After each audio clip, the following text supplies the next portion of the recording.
स्वागत है आपका एक बार फिर से। आज हम बात करने वाले हैं प्रकाश संश्लेषण की यानी फोटोसिंथेसिस प्रोसेस की। तो हम आज सीखेंगे कि फोटोसिंथेसिस जो होता है यानी प्रकाश संश्लेषण होता है वो क्या होता है और किस तरीके से जो पौधे होते हैं वो कार्बन डाइऑक्साइड का यूज करते हैं और कार्बन डाइऑक्साइड का यूज करके किस तरीके से वो ऑक्सीजन रिलीज करते हैं।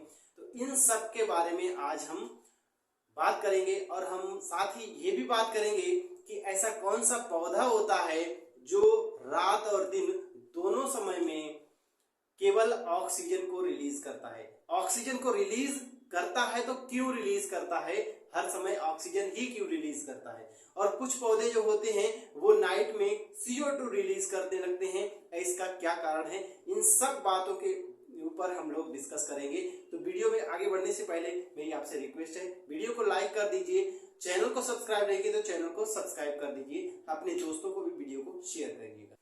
आइए हम सबसे पहले समझते हैं कि प्रकाश संश्लेषण की जो प्रक्रिया होती है, जो प्रोसेस होती है वो क्या होती है। तो देखिए, प्रकाश संश्लेषण की प्रक्रिया एक ऐसी प्रक्रिया है जिसमें क्या करते हैं, जो हरे पौधे होते हैं, ठीक, क्या होते हैं, हरे पौधे, ठीक, हरे पौधे क्या करते हैं, सूर्य के प्रकाश में, ठीक, सूर्य के प्रकाश में क्या करते हैं, अपना भोजन बनाते हैं। अपना भोजन का मतलब ग्लूकोज बनाते हैं या कार्बनिक यौगिक बनाते हैं, ठीक है। ऐसे हम सीधे सरल भाषा में समझते हैं कि अपना भोजन बनाते हैं। तो जो हरे पौधे होते हैं वो क्या करते हैं, सूर्य के प्रकाश में जल का उपयोग करके क्या बना लेते हैं, अपना भोजन बना लेते हैं या ऐसे कार्बनिक यौगिक बना लेते हैं जिनको वो अपने पोषण के लिए यूज करते हैं। जैसे शर्करा बनाते हैं, ग्लूकोज बनाते हैं, स्टार्च बनाते हैं। इस प्रक्रिया में इसको हम फोटोसिंथेसिस प्रोसेस या फिर प्रकाश संश्लेषण की प्रक्रिया कहते हैं। यहां तक हमें समझ आ गया। अब आप सोच रहे होंगे कि जैसे हम लोगों के घर में खाना बनता है, ठीक, भोजन तैयार करते हैं हम लोग अपने लिए, तो उस भोजन के लिए हमें कई सारी चीजें जरूरत पड़ती हैं। फॉर एग्जाम्पल, जैसे हमें सब्जी बनानी है तो सब्जी के लिए बहुत सारी चीजें हमें यूज करते हैं। क्या सब्जी बनानी है, ठीक, भोजन में देखिए चावल भी आ जाता है, रोटी भी आ जाती है, सब्जी भी आ जाती है, दाल भी आ जाती है। ये सभी चीजें मिलकर भोजन को प्रिपेयर करती हैं, ठीक। तो इस तरीके से आप सोच रहे होंगे कि ऐसा यहाँ भी होता है। तो आइए देखते हैं कि यहाँ पर क्या क्या चीजें यूज होती हैं। तो देखिएगा, फोटोसिंथेसिस की जो प्रोसेस होती है इसमें कच्चा माल का क्या क्या यूज करता है पौधा, उस चीज को हम बात करते हैं। सबसे पहले क्या मोस्ट इंपोर्टेंट चीज क्या होती है, सबसे पहली इंपोर्टेंट चीज होती है सनलाइट। सनलाइट का मतलब सूर्य का प्रकाश, ठीक, सबसे पहला सनलाइट जरूरत होती है पौधे को, ठीक। दूसरी चीज क्या जरूरत होती है, दूसरी चीज जरूरत होती है CO2। CO2 का मतलब होता है carbon dioxide gas. Carbon dioxide gas को कहां से लेता है, आप ये भी पूछेंगे। तो अभी हम बताएंगे कि कौन सी चीज कहां से लेता है पौधा और किस तरीके से लेता है, हर चीज को हम बात करेंगे। तीसरी चीज देखिए जो जरूरत पड़ती है पौधे को, वो कौन सी होती है कच्चे माल के तौर पर, H2O। अब आप कह रहे हैं H2O ये क्या चीज है, ये कुछ नहीं है, ये जल है जो हम पीने के लिए उपयोग करते हैं, ठीक।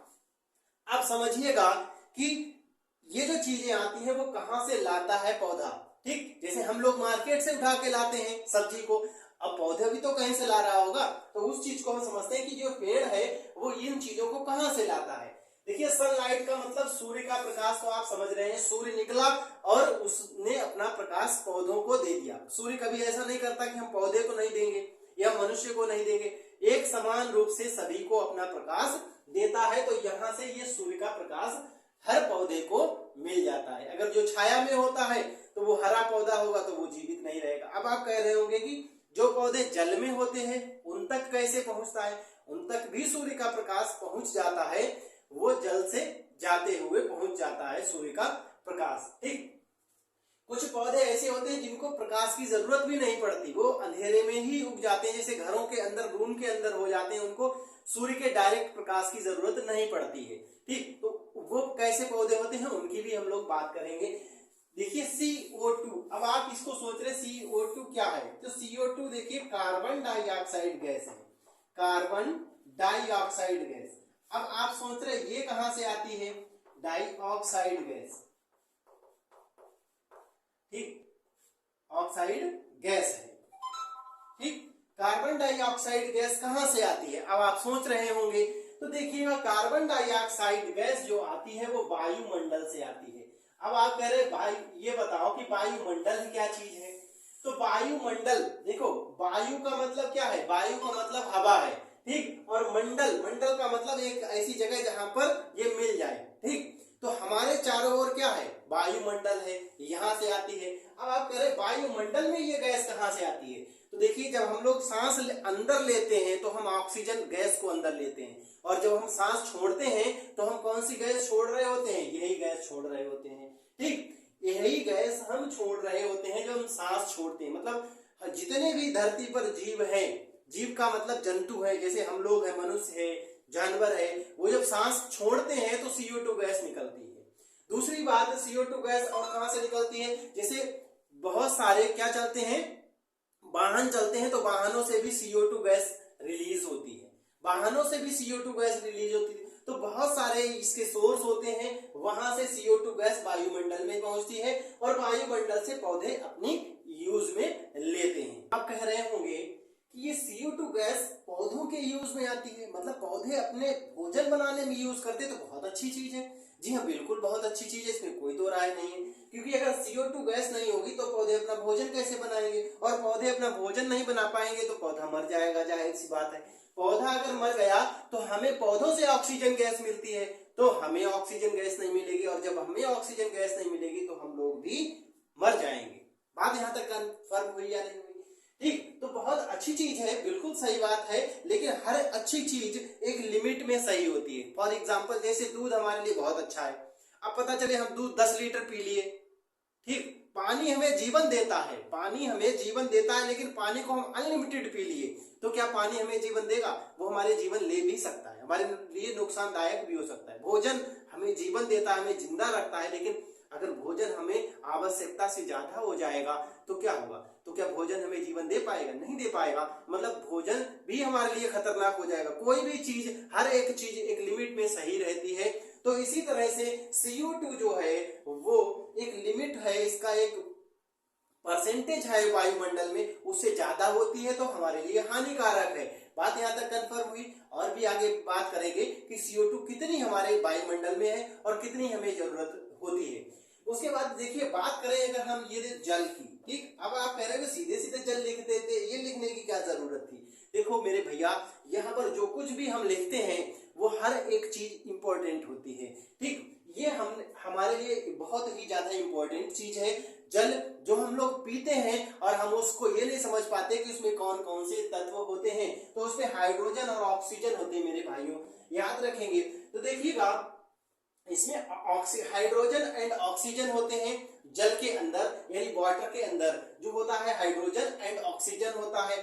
तो अब आगे हम बात करते हैं ये कहां से मिलता है। तो आप समझ रहे होंगे कि जब कोई पेड़ लगाया जाता है तो उसके नीचे जड़ें होती हैं, क्या होती हैं, जड़ें होती हैं, और ये जड़ें क्या करती हैं, नीचे से पानी को सोख लेती हैं, क्या करती हैं, पानी को सोखती हैं, और पानी को सोख कर कहां तक भेजती हैं, अब पूरे पेड़ में भेजती रहती हैं, जहां इसकी रिक्वायरमेंट होती है, भोजन जहां पर बनता है वहां पर ये भेज देती हैं। अब बताओ भैया हमारे घर में कहां भोजन बनता है, रसोई में बनता है कि नहीं बनता है, तो यहाँ पर भी एक रसोई होती है, पौधों की भी रसोई होती है, ठीक। और पौधों की रसोई में जल पहुंच जाता है, CO2 पहुंच जाता है, सनलाइट पहुंच जाती है, ठीक। इतनी चीजें देखो, कहने का मतलब हम लोग क्या यूज करते हैं, हम लोग गैस में जला के यूज करते हैं, ये लोग क्या करते हैं, ये लोग गैस जलाने की जरूरत कौन, ईश्वर, इनके पास तो गैस नहीं है, ईश्वर ने कहा ये लो गैस, तो गैस का काम कौन करता है, ये समझ लो, ऐसे गैस हो गई और ये कच्चा माल हो गया, पानी हो गया, ठीक। मतलब ये चावल हो गया, ये पानी हो गया, चावल कैसे पकेंगे, पानी डालोगे तब पकेंगे, ठीक। तो उस तरीके से बन जाता है। रसोई में पहुंचता है पानी। ठीक, अब कैसे पहुंचता है हमारे घर में, बताओ भैया, हमारे घर में जो पानी है वो रसोई तक कैसे पहुंचता है, बताइए कैसे पहुंचता है। ठीक, जाहिर सी बात, अब आप कहेंगे कि हमारे घर में टंकी लगी हुई है, उसमें से जब पानी चलाते हैं तो पहुंच जाता है। कुछ लोग आरओ कहेंगे, और आरओ में कैसे आता है, आरओ में भी टंकी से आता है। अब जो टंकी से पानी निकलता है, जो टैप लगा होता है उसमें पानी जो निकलता है वो कैसे निकलता है। अब आप कहेंगे हमारे घरों में कभी जब पाइपलाइन लगाई गई होगी पानी की सप्लाई जब लगाई गई तो उसमें छोटे छोटे पाइप लगाए गए होंगे, ऐसे ऐसे पाइप लगाए पतले पतले। ठीक, वो पाइप लगाए गए होंगे। ठीक, वो हालांकि दीवारों में छिपे रहते हैं, लेकिन वास्तविकता तो यही है कि वो दिखाई नहीं देते। ठीक, लेकिन पाइप लगे होते हैं। सेम ऐसे ही यहाँ भी कंडीशन रहती है। इसमें भी क्या होता है, इसमें भी जल को ले जाने के लिए क्या लगाया जाता है, पाइप होते हैं छोटे छोटे। क्या होते हैं, पाइप होते हैं। बात समझ रहे हैं। पेड़ के अंदर भी जल को रसोई तक ले जाने के लिए क्या रहते हैं, पाइप रहते हैं। और जो पाइप लेके जाते हैं वो क्या कहलाते हैं, वो कहलाते हैं जाइलम। याद रखेंगे, क्या कहलाते हैं, जाइलम। जा से जल, जा से जाइलम। याद आ गया, नहीं आ गया। देखो, जो पानी को रसोई तक ले जाते हैं वो क्या कहलाते हैं, जाइलम कहलाते हैं। क्या कहलाते हैं, जाइलम कहलाते हैं। ठीक, अब कौन दे रहा है, ये जड़ें पानी को नीचे से निकालती हैं। भाई जैसे हमारे घर में कौन है, नल है या मोटर है या सबमर्सिबल है, वो क्या करती है, नीचे से पानी को खींच लेती है और फिर क्या करती है, ऊपर जो टैंक रखा है उसमें स्टोर कर देती है। वो पानी फिर पूरे घर में सप्लाई होता रहता है। सिमिलरली ये नीचे से निकालकर इन नलियों के द्वारा रसोई में भेज देते हैं। इसने अपना काम कर दिया। अब बताओ भैया, कोई आपके घर में, हाँ, आपको मतलब आप खाना बना रहे हैं और आपको पानी लेके दे रहा है। आप कह रहे हैं भैया हमारे लिए कुछ चावल उठा के दे दो, वो दे रहा है, मतलब काम कर रहा है, तो क्या वो खाना नहीं खाएगा, क्या वो खाना नहीं मांगेगा रसोई में, बिल्कुल मांगेगा। इसी तरह से ये जो जड़ें हैं वो रसोई से खाना भी तो मांगेंगी, भाई हमें खाना दो, नहीं दो। समझ में आ रहा है, नहीं आ रहा है, ठीक है। तो हमने क्या बात की, हमने बात की ये जो जल है वो जल रसोई तक कैसे पहुंचता है, जाइलम से। कौन लेके जाता है, जाइलम लेके जाता है। यहां तक बात समझ गए थे ना हम। आगे देखिएगा, अब रसोई में भोजन पक के हो गया तैयार। जड़ों ने कहा भाई हमने पानी नीचे से खींचा है, बहुत मेहनत की, हम थक गए, और अब हमें क्या चाहिए, हमें लगी भूख, तो हमको चाहिए भोजन। अब जड़ ने मना कर दिया, भाई अगर हमें भोजन नहीं दोगे तो हम क्या करेंगे, हम भाई पानी नहीं दे पाऊंगा, क्योंकि मैं भाई ऊर्जा चाहिए हमें काम करने के लिए। रसोई में जो व्यक्ति बैठा था वो कह रहा है कि हम तुम तक कैसे भोजन भेजें, हम तुम्हारे पास तक जड़ तक फूड कैसे भेज दें। ठीक, जड़ों तक फूड कैसे भेजें। तब तक एक व्यक्ति आता है, कहता है कि देखो अब क्या है, ये रसोई, जड़ ने कहा कि हमने जैसे जल भेजा उसी से आप भेज दो।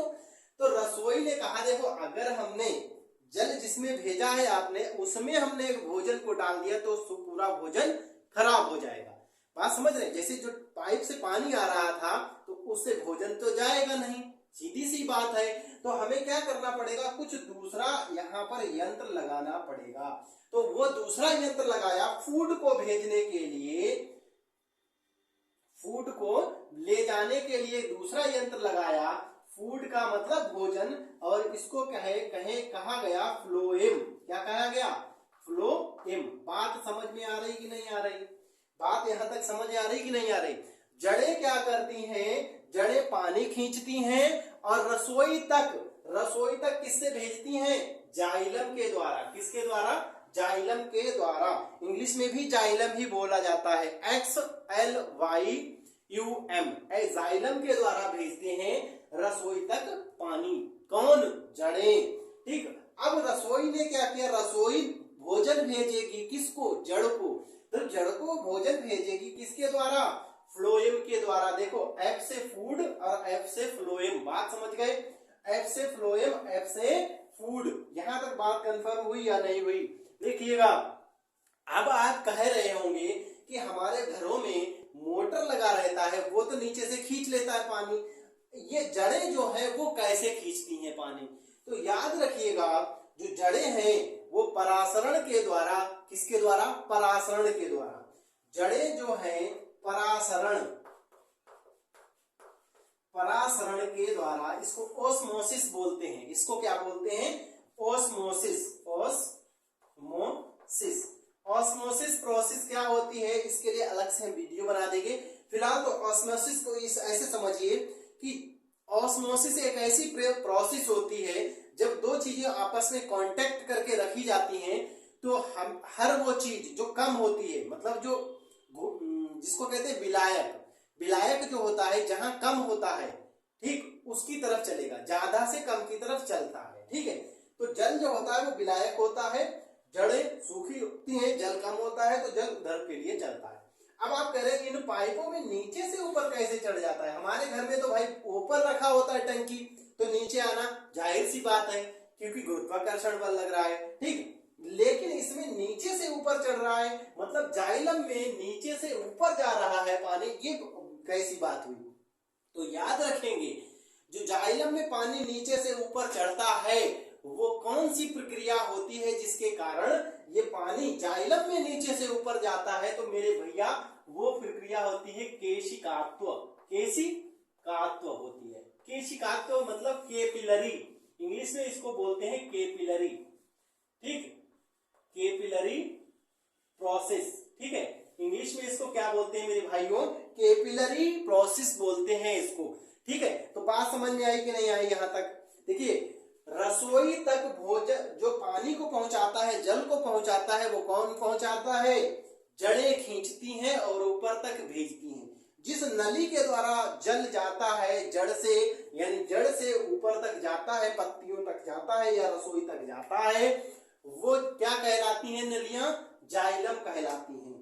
ठीक, और किस प्रोसेस से जाता है? तो केशिकात्व प्रोसेस यानी कैपिलरी प्रोसेस के थ्रू ये वाटर नीचे से ऊपर के लिए इंक्रीज करता है। ठीक, अब रसोई में फूड बनकर तैयार हो गया, ये फूड जड़ों को चाहिए, तो कौन सी नली जो होगी वो फूड को नीचे लेकर आएगी? तो वो फ्लोएम है। कौन सी है नली? फूड को लेकर आने वाली फ्लोएम है। यहां तक बात समझ गए। जड़ें जो वाटर को खींचती हैं वो किस प्रोसेस के थ्रू खींचती हैं? ऑस्मोसिस प्रोसेस के थ्रू खींचती हैं, यानी परासरण प्रक्रिया के तहत खींचती हैं। अब आपके मन में एक क्वेश्चन जरूर आ रहा होगा कि आप कह रहे बार बार ऊपर तक ले जा रहा है, ऊपर तक ले जा रहा है, रसोई तक ले जा रहा है। अब ये बताओ ऊपर रसोई है कहां पर इसमें? ठीक, अब आप कह रहे होंगे कि रसोई है कहां पर? तो देखिएगा मेरे भैया, ये जो रसोई होती है, रसोई जो होती है, पौधों की जो रसोई होती है वो पत्ते को कहते हैं। क्या? पत्ते जो होते हैं वो पौधों की रसोई कहलाते हैं। क्या कहलाते हैं? पौधों की रसोई कहलाते हैं। बात समझिएगा। अब आप कहेंगे पत्तों को ही क्यों कहते हैं? पूरी प्रोसेस समझ लीजिएगा तभी इस क्वेश्चन का आंसर दे पाएंगे। रसोई किसे कहते हैं, यहां से क्वेश्चन पूछा जाता है। बात पूरी सुन लीजिएगा तब आप समझ पाएंगे कि आंसर सही कौन सा है। अब आप पहले तो ये पूछिए हमसे कि पत्ते को क्यों कहते हैं? पत्ते को इसलिए कहते हैं कि पत्ता जो होता है वो हरे रंग का होता है। ठीक, पत्ता कैसा होता है? हरे रंग का। अब आप कहेंगे यार पत्ता हरे रंग का है, लेकिन कभी कभी किसी की जड़ें भी हरे रंग की होती हैं। हाँ होती हैं, बिल्कुल भी होती हैं। मतलब तना भी हरे रंग का होता है, जड़ें नहीं, तना हरे रंग का हो जाता है। ठीक, पत्तियां हरे रंग की होती हैं। तो अब हम आपसे ये पूछे पत्तियां हरे रंग की क्यों होती हैं, ये हम आपसे पूछे तो आप में से बहुत से लोग जानते होंगे हरे रंग की क्यों होती हैं। नहीं जानते तो हरे रंग की इसलिए होती हैं क्योंकि इसमें क्लोरोफिल पाया जाता है। क्या पाया जाता है? क्लोरोफिल। ठीक, अब आप कहेंगे ये क्लोरोफिल क्या होता है? ठीक, क्लोरोफिल क्या होता है? या फिर कोई बात कहे, या फिर इसमें अगर एक दूसरा शब्द क्लोरोप्लास्ट कह दे। क्या कह दे? क्लोरोप्लास्ट कह दे। ठीक है, हरित लवक कह दे। ठीक, क्लोरोप्लास्ट या हरित लवक, हम हिंदी में लिखते हैं हरित लवक। ठीक, हरित लवक होता है। ठीक, हरित लवक होता है। इस हरित लवक के अंदर, इस हरित लवक के अंदर क्या होते हैं? 3 तरह के फिल होते हैं, 3 तरह के क्लोरोफिल्स होते हैं। मतलब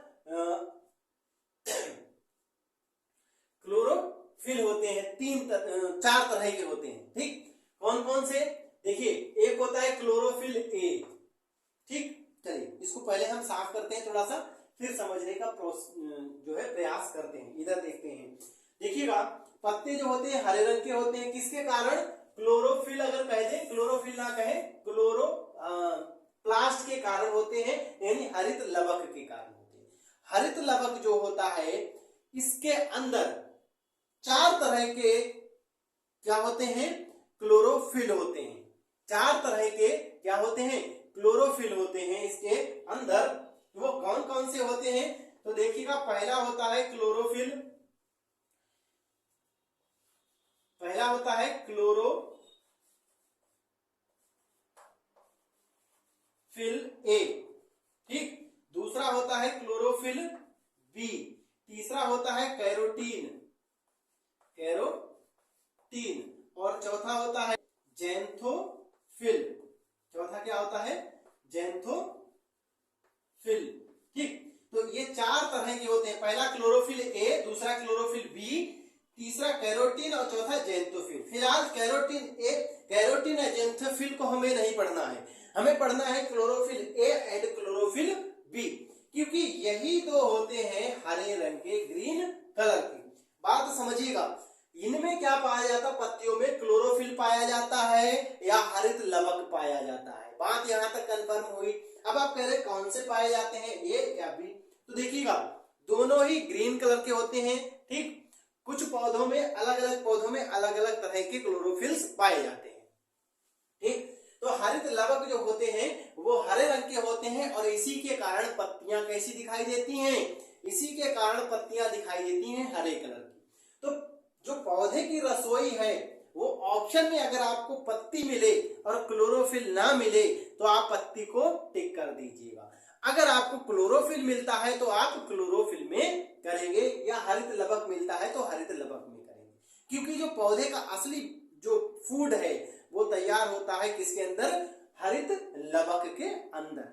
ठीक है, या क्लोरोफिल के अंदर तैयार होता है। बात यहां तक कंफर्म हो गई। कैसे तैयार होता है उसको आगे पढ़ेंगे। दोस्तों, वीडियो अगर आपको पसंद आ रहा है तो वीडियो को लाइक कर दीजिएगा, चैनल अभी तक सब्सक्राइब नहीं किया तो चैनल को सब्सक्राइब कर दीजिएगा, और दोस्तों को भी शेयर करिएगा। बहुत ही इंपॉर्टेंट टॉपिक है हमारे पर्यावरण के हिसाब से भी, बायोलॉजी के हिसाब से भी, और सभी कॉम्पिटिटिव एग्जाम्स में जीएस के नजरिए से बहुत इंपॉर्टेंट चीज है, और बहुत ही अच्छे से पढ़ने की कोशिश कर रहे हैं, आपको समझाने की कोशिश कर रहे हैं। देखिएगा, तो यहां तक बात कंफर्म हो गई। पौधों की रसोई जो है वो पत्तों को कहते हैं, या क्लोरोफिल को कहते हैं, या हरित लवक को कहते हैं, क्लोरोप्लास्ट को कहते हैं। यहां तक बात कंफर्म हो गई। ठीक है, अब हमने आपको सब कुछ बता दिया यहां तक। अब आगे बढ़ते हैं। हमने बात की थी क्लोरोफिल की, तो क्लोरोफिल कहाँ पाया जाता है? पौधों में जो हरा भाग होगा वहां पर क्लोरोफिल पाया जाता है। मोस्टली सभी पौधों की जो पत्तियां होती हैं वो हरी होती हैं, इसीलिए पौधों की जो पत्तियां होती हैं उनमें सबसे ज्यादा क्लोरोफिल की मात्रा होती है। बात करते हैं क्लोरोफिल की, तो हमने अभी देखा था क्लोरोफिल ए और क्लोरोफिल बी। तो chlorophyll A and chlorophyll B जो होता है वो ग्रीन कलर का होता है, इस बात को याद रखिएगा। क्लोरोफिल जो होता है इसके सेंटर में, याद रखेंगे, इसके सेंटर में क्या होता है? मैग्नीशियम का, मैग्नीज का, ठीक, मैग्नीज का एक, मैग्नीशियम सॉरी मैग्नीशियम का, ठीक, मैग्नीशियम का एक एटम रहता है, मतलब मैग्नीशियम का एक परमाणु इसके सेंटर में रहता है। क्या करता है ये क्लोरोफिल? ये सूर्य के प्रकाश में, देखो सूर्य का जो प्रकाश होता है कितने रंगों से मिलकर बना होता है? 7 रंगों से। अब आप कह रहे हैं कि आप कैसे कह सकते हो? देखिएगा, जब कभी बारिश हुई हो शाम के टाइम बाद, आपने आकाश में एक वो देखा होगा जिसको हम रेनबो कहते हैं, इंद्रधनुष कहते हैं, उसमें आप देखेंगे तो 7 रंग दिखाई देते हैं। तो उसी से हमें पता चलता है कि जो सूर्य का प्रकाश होता है वो 7 रंगों से मिलकर बना होता है।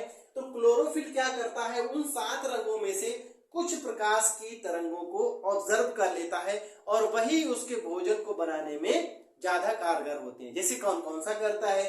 तो देखिएगा, लाल रंग को ऑब्जर्व करेगा, ठीक, ग्रीन को ऑब्जर्व करेगा, नीले को भी ऑब्जर्व करेगा, ठीक, और बैंगनी को भी ऑब्जर्व करेगा, ठीक।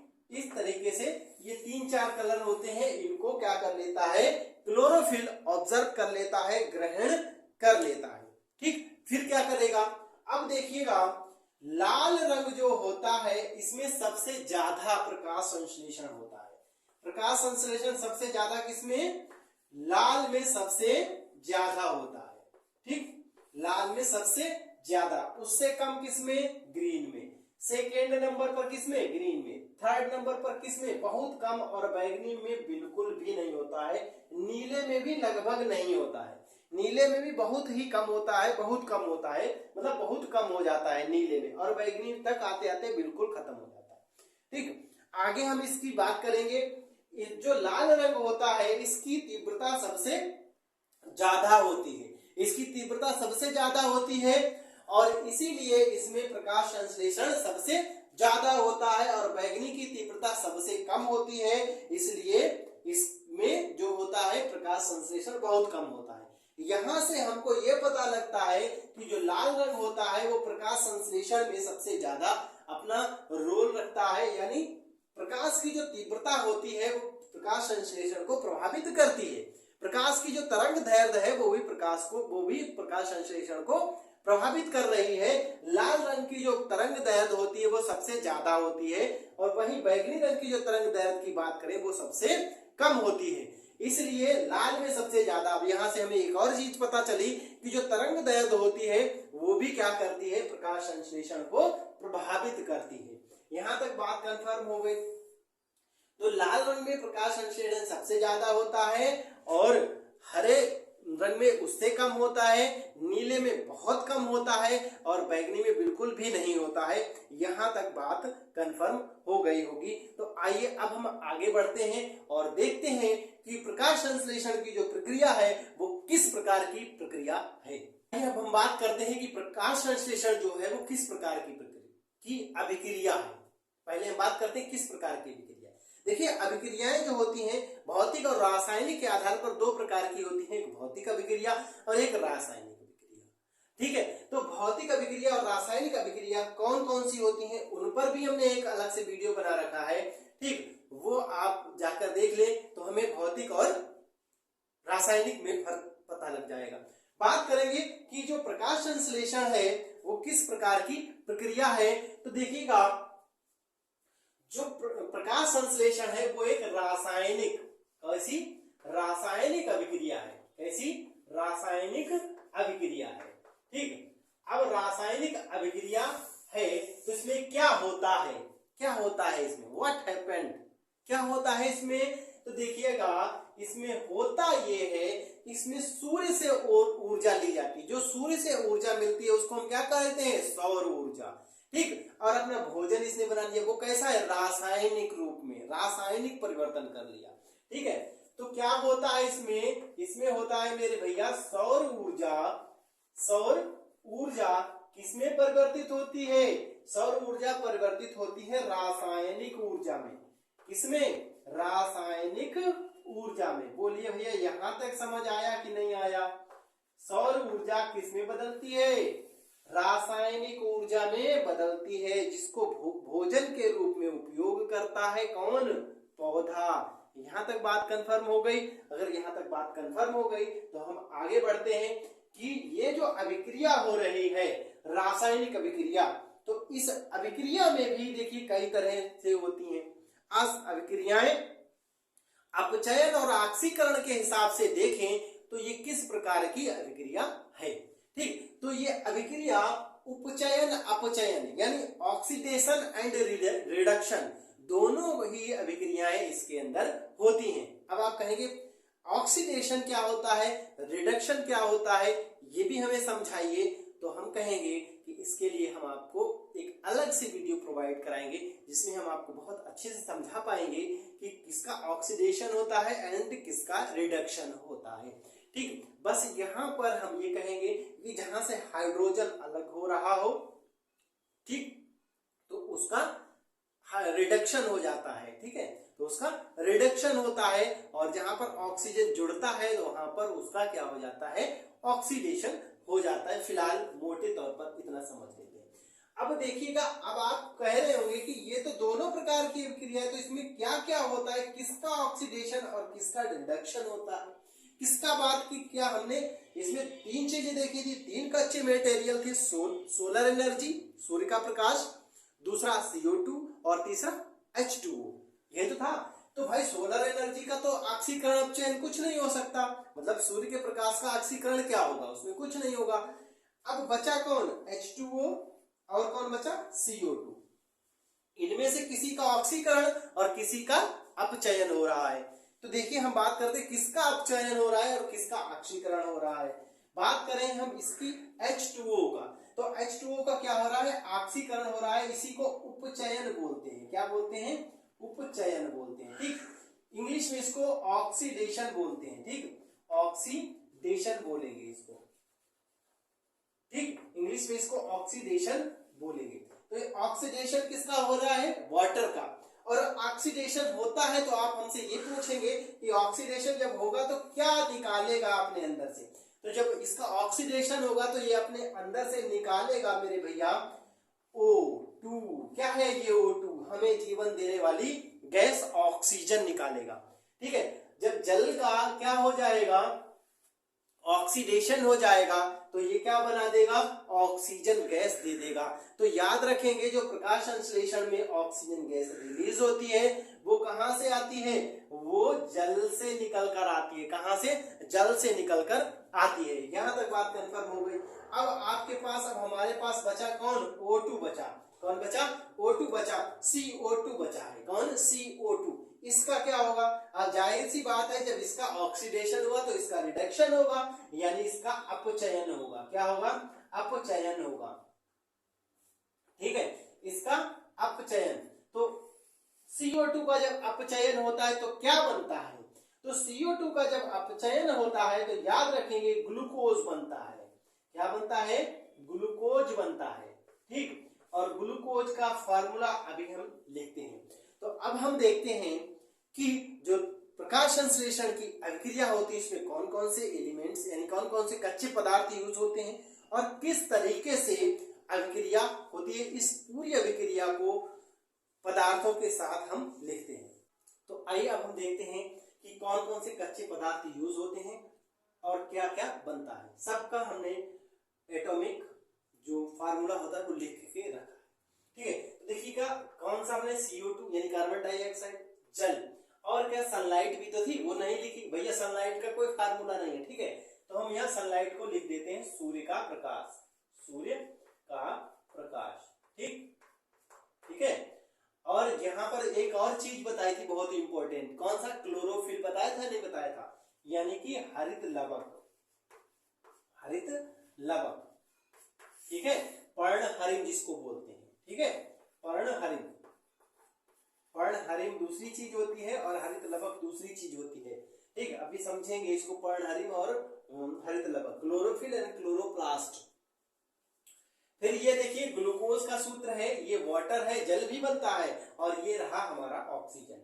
यहीं से पौधे क्या करते हैं, ऑक्सीजन को रिलीज करते हैं। अब बात आती है कि कुछ पौधे ऐसे होते हैं जैसे पीपल, क्या करता है, वो ऑक्सीजन को रिलीज करता है, ऑक्सीजन को रिलीज करता है रात में भी, लेकिन कुछ लोग कहते हैं ऑक्सीजन रात में प्रोड्यूस करता, नहीं, ऑक्सीजन कोई भी पौधा होगा वो केवल दिन में ही प्रोड्यूस करेगा, क्योंकि ऑक्सीजन बनने के लिए हमें जो सोलर एनर्जी यानी सूर्य का प्रकाश है वो मस्ट है, जरूरी है। विदाउट सोलर एनर्जी के ऑक्सीजन प्रोड्यूस नहीं हो सकती, याद रखिएगा, ऑक्सीजन प्रोड्यूस नहीं हो सकती विदाउट सनलाइट, सनलाइट के बिना नहीं हो सकती। अब आप हमसे ये पूछेंगे क्यों नहीं हो सकती, तो अभी हम आगे पढ़ेंगे तो हम आपको बिल्कुल डिटेल से समझा देंगे कि क्यों नहीं हो सकती, ठीक है। चलिए अब आप हमसे पूछेंगे, ठीक है वो तो आप आगे बताएंगे, लेकिन अब हमें ये बताइए कि ऐसे पौधे रिलीज करते हैं तो कहां से लाते हैं। तो देखिएगा कुछ पौधों के अंदर ये क्वालिटी ऐसी होती है कि वो ऑक्सीजन को अधिक मात्रा में प्रोड्यूस कर लेते हैं, इतनी ऑक्सीजन प्रोड्यूस कर लेते हैं कि वो एक बार में रिलीज नहीं हो पाती और वो उनके पास स्टोर रहती है, वो धीरे धीरे उसको रिलीज करते रहते हैं। उस ऑक्सीजन को इतना मतलब उनके पास इतनी होती है कि रात भर वो रिलीज होती रहती है और जैसे ही दिनों तक फिर से वो बनने लगती है, फिर वो स्टोर हो जाती है। मतलब उनकी जो ऑक्सीजन है पूरी एक बार में मतलब दिन भर में रिलीज नहीं हो पाती, वही वो रिलीज करते रहते हैं। बात यहां तक कन्फर्म हुई। चलिएगा, यहां इस चीज को हम समझ गए कि पर्णहरिम, सूर्य का प्रकाश, CO2 और जल की आवश्यकता होती है एक पौधे को अपने भोजन को और ऑक्सीजन को तैयार करने के लिए। हमने अभी समझ लिया कि जल का क्या होता है, उपचयन यानी ऑक्सीडेशन होता है। जल का ऑक्सीडेशन होता है और जल का ऑक्सीडेशन क्या देता है हमें, O2 देता है। जल का जो ऑक्सीडेशन होता है वो प्रकाश की उपस्थिति में होता है, प्रकाश की उपस्थिति में होता है, इसके लिए प्रकाश जरूरी है। जल का क्या होता है, उपचयन होता है, उपचयन होता है और इसके लिए क्या है, सूर्य का प्रकाश, सनलाइट। अब प्रकाश का मतलब बल्ब ना जला दो जाके वहां लाइट वाला, वो नहीं, ठीक, सनलाइट की जरूरत पड़ती है। सनलाइट के बिना इसका उपचयन नहीं होगा, इसका उपचयन नहीं होगा तो O2 नहीं मिलेगी। उपचयन होके क्या देता है, O2 देता है, ठीक। सनलाइट इसके लिए बहुत ही इंपॉर्टेंट है, सनलाइट होनी ही चाहिए। इसीलिए इसको हम क्या कहते हैं, प्रकाशिक अभिक्रिया भी कहते हैं या प्रकाशिक क्रिया भी कहते हैं, ठीक। इसको क्या कहते हैं, प्रकाशिक क्रिया। अब देखिएगा, अब हमने जो यहाँ बात की थी क्लोरोप्लास्ट, हम बार बार चिल्ला रहे थे, जिसको हरित लवक बोल रहे थे। हमने कहा था हरित लवक एंड पर्णहरिम, जिसको क्लोरोफिल एंड क्लोरोप्लास्ट, ये दो अलग अलग चीजें हैं, ठीक। एक हमने कहा था क्लोरोप्लास्ट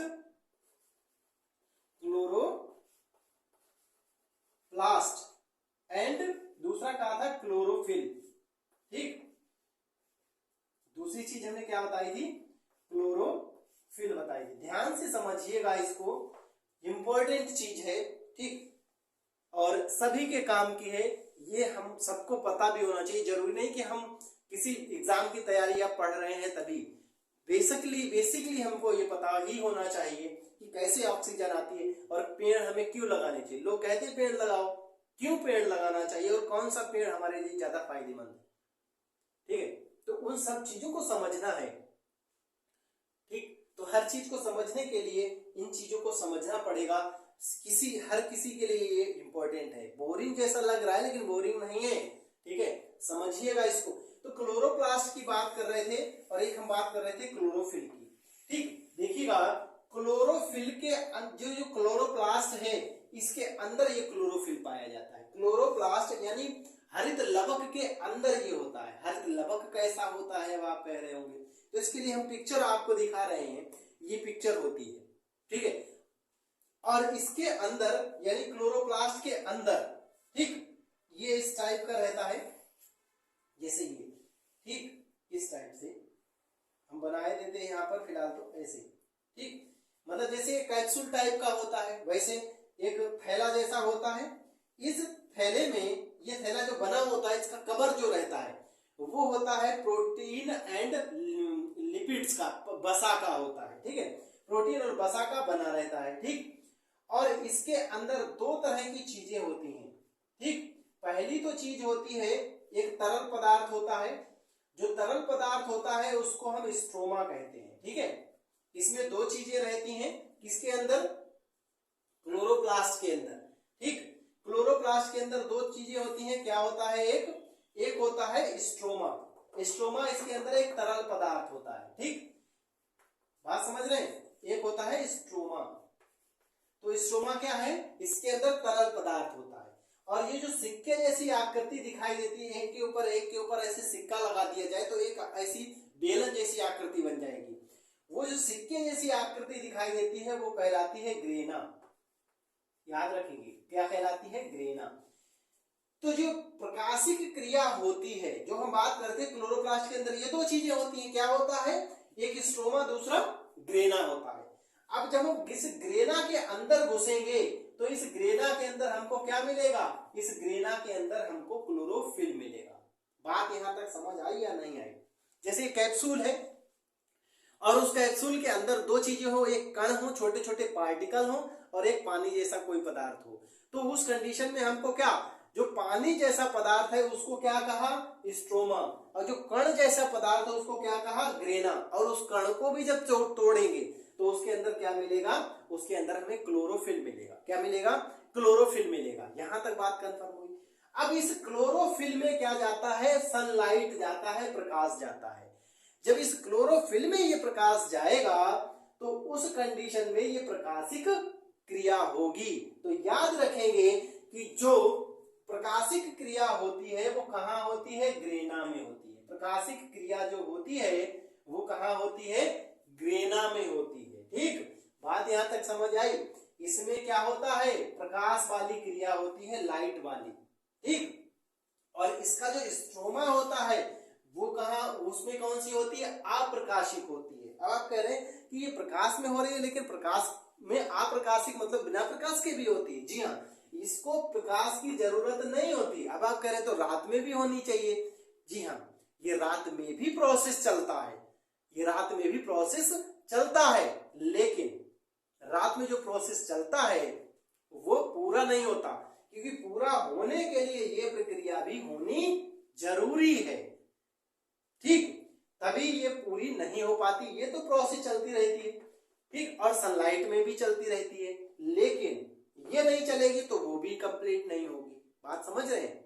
ठीक, और यही कारण रहता है, यही कारण होता है कि रात में जो पौधे क्या करते हैं, ऑक्सीजन को रिलीज करते हैं, वो ये प्रक्रिया भी करते रहते हैं, सभी पौधे करते रहते हैं, लेकिन बात क्या होती है, ये वाली नहीं हो पाती, ये वाली नहीं हो पाती। और ऑक्सीजन ग्रेना से ही निकलती है, क्योंकि इसी में प्रकाशिक क्रिया होगी तो जाहिर सी बात है कि इसका यानी जल का अपचयन होगा, और जल का अपचयन ही हमें ऑक्सीजन देता है। यहां तक बात कंफर्म हुई कि नहीं हुई? जो प्रकाशिक क्रिया होती है वो कहां होती है, ग्रेना के अंदर होती है, ग्रेना के अंदर होती है। ठीक है, इसके अंदर होगी प्रकाशिक क्रिया। बात करें प्रकाशिक क्रिया की तो देखिएगा, एक व्यक्ति थे रॉबर्ट हिल। रॉबर्ट हिल नाम के व्यक्ति ने क्या किया था, प्रकाशिक क्रिया को खोजा था कि प्रकाशिक क्रिया कहां होती है, इसलिए इसको हिल प्रोसेस भी कहते हैं। याद रखेंगे, हिल प्रोसेस भी प्रकाशिक क्रिया को कहा जाता है। यहां तक बात समझ आ गई? ग्रेना हमने बता दिया आपको, ग्रेना से मिलवा दिया क्या होता है। ग्रेना क्या करता है, ग्रेना में जब वाटर जाता है, पानी जाता है, और सनलाइट जब इस ग्रेना में पहुंचता है, पानी और जब सनलाइट पहुंचता है तो सनलाइट क्या करता है, सूर्य का जो प्रकाश होता है इस ग्रेना से एक इलेक्ट्रॉन निकालता है। इस इलेक्ट्रॉन जैसे ही ग्रेना से निकलता है वो क्या करेगा, जब कोई इलेक्ट्रॉन अपनी कक्षा को छोड़कर बाहर आता है तो वो एनर्जी रिलीज करता है। जब एनर्जी यहां से रिलीज होगी वो एटीपी के रूप में रिलीज हो जाएगी। याद रखिएगा, जो एनर्जी होती है, ऊर्जा जो होती है, वो हमारे शरीर में या फिर इसमें यानी पौधों की इस प्रोसेस में जब भी एनर्जी निकलेगी वो एटीपी के रूप में निकलेगी। ठीक है, एडिनो ट्राइफॉस्फेट के रूप में ये निकलती है। ये इलेक्ट्रॉन आगे जाकर जल को क्या कर देता है, इसका अपघटन कर देता है। ठीक, इसका अपघटन कर देता है, और अपघटन करने के बाद में क्या करता है, यहां से ऑक्सीजन को रिलीज कर देता है। बाद में क्या हो जाता है, ये जो होता है एटीपी ग्रहण करके फिर से जहां से आया था वहीं पर इलेक्ट्रॉन चला जाता है। ये प्रकाश की पूरी प्रक्रिया हो। अब सोचिएगा भाई, जो लोग कहते हैं कि जो पीपल का वृक्ष होता है, या बरगद का वृक्ष या नीम का वृक्ष होता है, या कोई भी वृक्ष जो रात में ऑक्सीजन प्रोड्यूस करता है, तो कैसे प्रोड्यूस करेगा, क्योंकि उसको सनलाइट नहीं मिलेगी। सनलाइट नहीं मिलेगी तो ये इलेक्ट्रॉन छोड़ के नहीं आएगा, इलेक्ट्रॉन छोड़ के नहीं आएगा तो ऑक्सीजन कैसे मिलेगी। हाँ, ये सच्चाई है कि दिन में ही वो इतनी ऑक्सीजन को स्टोर करके रखता है कि ऑक्सीजन पूरी रात भर रिलीज होती रहे। ठीक, हाँ, अब आते हैं अपने दूसरी प्रोसेस के पास, जिसको हम अप्रकाशिक अभिक्रिया कहते थे। वो कहां होती है उसको हम डिस्कस करते हैं, और वो क्या बनाता है। दूसरी अभिक्रिया की हमने बात की थी, तो वो दूसरी अभिक्रिया थी अप्रकाशिक अभिक्रिया। दूसरी कौन सी थी? अप्रकाशिक